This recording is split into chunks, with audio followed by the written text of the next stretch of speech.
শেখ হাসিনা বিদায় নিয়েছেন, কিন্তু দেশে বিচার বহির্ভূত হত্যাকাণ্ড এখনও বন্ধ হয়নি।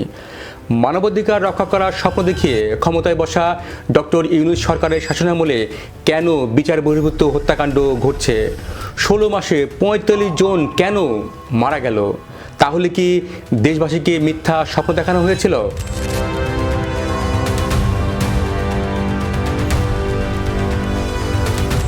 2018 সালে 26শে মে রাতের ঘটনা কি আপনার মনে আছে? কক্সবাজারে টেকনাফের মেরিন ড্রাইভ সড়কে মাদক বিরোধী অভিযানের নামে র্যাবের ক্রসফায়ারে নিহত হয়েছিলেন টেকনাফ পৌরসভার কাউন্সিলর একরামুল হক। আওয়ামী লীগ তখন ক্ষমতায় ছিল, অথচ টেকনাফ উপজেলা যুবলীগের সভাপতি ক্রসফায়ারে নিহত হয়েছিলেন। হত্যা করতে নেওয়ার সময় একরাম তার মেয়েকে ফোন করেছিলেন। সেই কল কাটার আগে একরামকে গাড়ি থেকে নামিয়ে ক্রসফায়ারের নামে গুলি করে হত্যা করা হয়। পুরো সময়টায় ফোন কল চালু ছিল। পরে সেই কল রেকর্ড সামাজিক মাধ্যমে ছড়িয়ে পড়ে। এই ঘটনায় আওয়ামী লীগ সরকার ব্যাপক সমালোচনার মুখে পড়ে। এরপর হঠাৎ বন্ধ হয়ে যায় ক্রসফায়ারের ঘটনা। 7 বছর পর প্রায় একই গল্প যেন ফিরে এলো। 12 জানুয়ারি রাতে চুয়াডাঙ্গার জীবননগর উপজেলায় বিএনপি নেতা শামসুজ্জামান ডাবলুকে সেনা সদস্যরা আটক করে।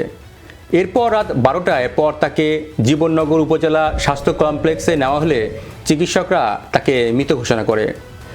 ডাবলুর স্ত্রী জেসমিন নাহার অভিযোগ করেন, এটি ছিল একটি পরিকল্পিত হত্যাকাণ্ড।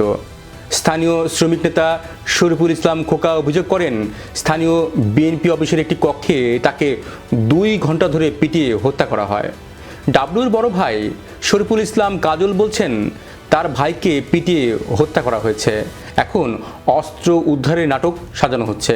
আইএসপিআরের বিজ্ঞপ্তিতে বলা হয়, ওই ক্যাম্পের ক্যাম্প কমান্ডার ও অভিযানে অংশগ্রহণকারী সব সেনা সদস্যকে সেনানিবাসে প্রত্যাহার এবং সঠিক কারণ উদ্ঘাটনের উদ্দেশ্যে একটি উচ্চ পর্যায়ের তদন্ত কমিটি গঠন করা হয়েছে। এটা কি একক ঘটনা? না, আরও আছে। কুমিল্লায় যৌথ বাহিনীর হেফাজতে যুবদল নেতা তৌহিদুল ইসলাম মারা যান। অন্তর্বর্তী সরকারের প্রতিশ্রুতি ছিল তদন্ত হবে, দোষীরা শাস্তি পাবে, কিন্তু তার ভাই আজও জানে না কোনো সেনা সদস্যের শাস্তি হয়েছে কিনা। কিশোরগঞ্জে মাদক অভিযানে স্বামী পালালেন, কিন্তু আটক করা হলো স্ত্রী ফিরোজা বেগমকে। এরপর পরিবার অভিযোগ তুলল, নির্যাতনের পর ফিরোজার মৃত্যু হয়েছে, কিন্তু পুলিশের দাবি মৃত্যু হয়েছে হার্ট অ্যাটাকে। ঢাকায় যুবলীগ নেতা হেজাজ বিন আলম তাকে নির্যাতন করা হয়েছিল বলে অভিযোগ করেছে তার পরিবার। জামিনে মুক্তির পর হাসপাতালে তিনি মারা যান। বাংলাদেশে একসময় একটি শব্দ খুব পরিচিত ছিল, যার নাম ক্রসফায়ার। আর এখন নতুন শব্দ এসেছে, হেফাজতে মৃত্যু। নাম বদলেছে, কিন্তু মৃত্যু থামেনি। শেখ হাসিনা সরকারের সময় বিচার বহির্ভূত হত্যাকাণ্ড নিয়ে রাজপথ কেঁপেছিল। মানবাধিকার সংগঠন বিবৃতি দিয়েছে, সুশীল সমাজ টকশোতে গলা ফাটিয়েছে, আন্তর্জাতিক মহল উদ্বিগ্ন হয়েছিল। কিন্তু আজ গণ অভ্যুত্থানে আসা মোহাম্মদ ইউনূসের অন্তর্বর্তী সরকারের মাত্র 16 মাসে 45 জন মানুষ মারা গেছেন রাষ্ট্রীয় হেফাজতে। একটাই প্রশ্ন, এর প্রতিবাদ কোথায়? চলুন সংখ্যার ভাষায় কথা বলা যাক। মানবাধিকার সংগঠন আইন ও সালিশ কেন্দ্রের হিসাব অনুযায়ী 2024 সালের 8 আগস্ট অন্তর্বর্তী সরকার দায়িত্ব নেওয়ার পর 4 মাসে বিচার বহির্ভূত হত্যাকাণ্ডের শিকার হয়েছেন 12 জন। 2025 সালে আইন শৃঙ্খলা বাহিনীর হেফাজতে বা বিচার বহির্ভূত হত্যাকাণ্ডের সংখ্যা 32 জন, মোট 45 জন। এরা কেউ যুদ্ধক্ষেত্রে মারা যাননি, এরা কেউ সশস্ত্র বিদ্রোহী ছিলেন না, এরা সবাই রাষ্ট্রের হেফাজতে থাকা অবস্থায় মারা গেছেন। রাষ্ট্র যাদের নিরাপত্তা দেওয়ার কথা, কিন্তু রাষ্ট্রের হাতেই তারা মারা গেছেন। অথচ ডক্টর ইউনূস সরকার তো ভিন্ন হওয়ার কথা ছিল। এই সরকার তো এসেছে গণ অভ্যুত্থানের মধ্য দিয়ে। এই সরকার তো বলেছিল মানবাধিকার রক্ষা করবে, হেফাজতে নির্যাতন বন্ধ করবে, বিচার বহির্ভূত হত্যাকাণ্ডের সংস্কৃতি ভাঙবে।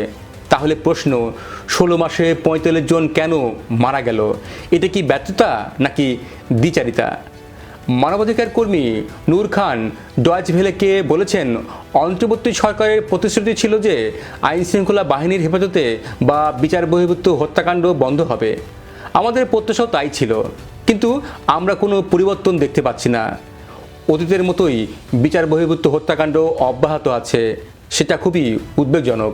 কিন্তু বিস্ময়কর বিষয় হলো বিচার বহির্ভূত হত্যাকাণ্ড নিয়ে সুশীল সমাজ, মানবাধিকার সংগঠনগুলো নীরব কেন? শেখ হাসিনার আমলে প্রেস কনফারেন্স, মানববন্ধন, আন্তর্জাতিক চিঠি, টকশোতে ঘন্টার পর ঘন্টার আলোচনা, অথচ আজ 45 জন মারা গেল, রাজপথ নীরব, সেমিনার নেই, আন্তর্জাতিক বিবৃতি নেই। প্রশ্ন উঠছে, মানবাধিকার কি সরকার ভেদে বদলায়? যদি আজ বলা হয় এগুলো বিচ্ছিন্ন ঘটনা, তাহলে শেখ হাসিনার সময়ও তো বলা যেত।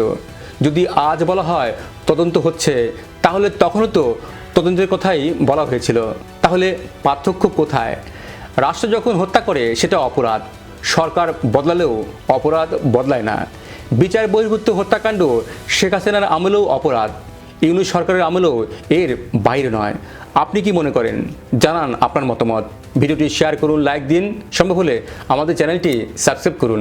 আর এতক্ষণ আমাদের সঙ্গে থাকার জন্য ধন্যবাদ।